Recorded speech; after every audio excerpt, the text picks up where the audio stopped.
Salute জানাই অভয়ার পরিবারকে। রাজ্যের ক্ষতিপূরণের প্রস্তাব ফেরালো অভয়ার পরিবার। এই মুহূর্তে সবচেয়ে বড় ব্রেকিং নিউজ, অভয়ার পরিবারকে ক্ষতিপূরণের কথা আজই মমতা বন্দ্যোপাধ্যায় বলেছিলেন। 10 লক্ষ টাকা ক্ষতিপূরণের কথা দাবি করেছিলেন মমতা বন্দ্যোপাধ্যায়। তার বাড়ির যারা পরিবারের সদস্য তারা বলেছেন আগে মেয়ের খুনের বিচার চাই, পরে সব হবে। ক্ষতিপূরণ দিলেই কি 7 খুন মাফ? মমতা বন্দ্যোপাধ্যায়কে প্রশ্ন করছে গোটা বাংলা এই মুহূর্তে রাত দখলের আগে। আমি এটাও বলেছিলাম যেটুকুন আমাদের একটা কর্তব্য আছে,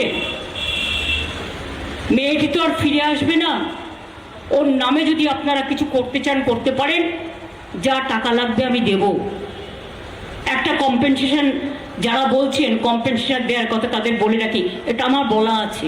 হ্যাঁ, আমরা 10 লক্ষ টাকা তো দিতেই পারি পরিবারকে, কিন্তু ওর মা যেটা আমায় বলেছে, I must be very clear যে আগে মেয়ের বিচার হোক, তারপরে আপনাকে বলবো।